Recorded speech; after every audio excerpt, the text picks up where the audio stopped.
আসসালামু আলাইকুম, welcome back to my channel এফকেফারির পক্ষ থেকে আরও একবার স্বাগতম। কাছে দূরে যে যেখান থেকে বসে আমার ভিডিওগুলো দেখেন আপনাদেরকে অসংখ্য ধন্যবাদ। তো এখানে আমি ছোট ছোট করে পেঁয়াজ কুচো করে নিয়েছিলাম, রসুন কুচো, আদা জিরা আর গাজর কুচি ছিল। আর এখানে আমি মুরগির মাংস কিমা করে নিয়েছিলাম, বোম্বাই মরিচ দিয়ে, একটা বোম্বাই মরিচ দিয়ে মুরগির মাংসটা কিমা করে নিয়েছিলাম। তো এই সবগুলো একসাথে অ্যাড করে ভালো করে আমি মাখিয়ে নেব।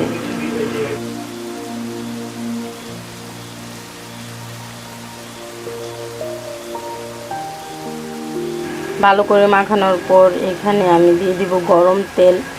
তো গরম তেলটা দিলে কিন্তু মোমোর এটা ভালো আসে।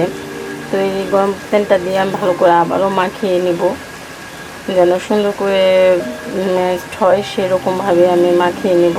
আর আমি এত ভালো করে বুঝিয়ে বলতে পারতেছি না, আপনারা ভিডিওটা ভালোভাবে দেখলে বুঝতে পারবেন যে কীভাবে কি করতেছি আমি, সেটা হাতের সাহায্যে আপনারা বুঝতে পারবেন যে আমি হাত কীভাবে করে কি করে করতেছি সেটা আপনি বুঝতে পারবেন। আর এখানে আমি ধনিয়া পাতা দিয়ে আবারও একটু মিশিয়ে নিলাম। আর এখানে কিন্তু আমি আগে থেকে লবণ দিয়ে রেখেছিলাম। তো এই তো আমার পারফেক্ট মোমোর পুর রেডি হয়ে গেল।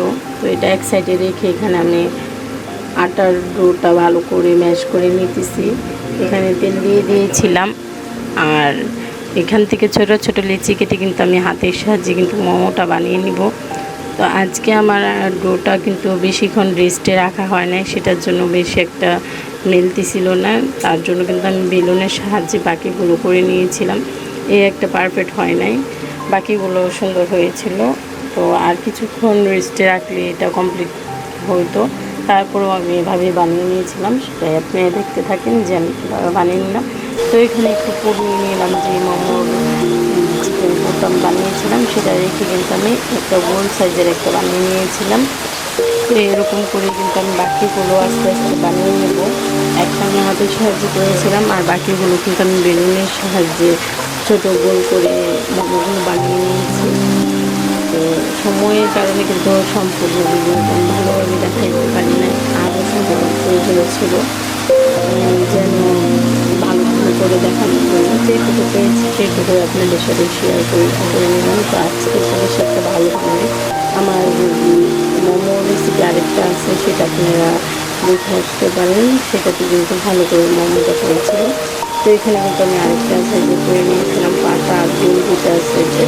এখানে আমি অনেক পুরোনো একটা বাসন ছোটো করে ছিদ্র করে নিয়েছিলাম, নিয়ে এটাতে আমি সিদ্ধ করে নিয়েছি। আর সিদ্ধটা ভালো পারফেক্টলি হয়েছিল, সেটা আমি নামিয়ে নিলাম। তো নামানোর পরে তো দেখতে পাচ্ছেন যেমন হয়েছে। তো খেতেও কিন্তু বেশ ভালো হয়েছিল মাশাআল্লাহ। তো এটার উপরে কিন্তু আমি সস দিয়ে দিয়েছিলাম। সস দিয়ে আমরা এটা খেয়ে তারপরে যে মোমোটা দিয়েছিলাম সেটাও নামিয়ে ফেলেছিলাম। এখানে কিন্তু 2 ধাপে আমরা খেয়ে ফেলেছিলাম মোমোগুলো। তো অনেক ভালো লাগছিল। আপনি লাইক কমেন্ট সাবস্ক্রাইব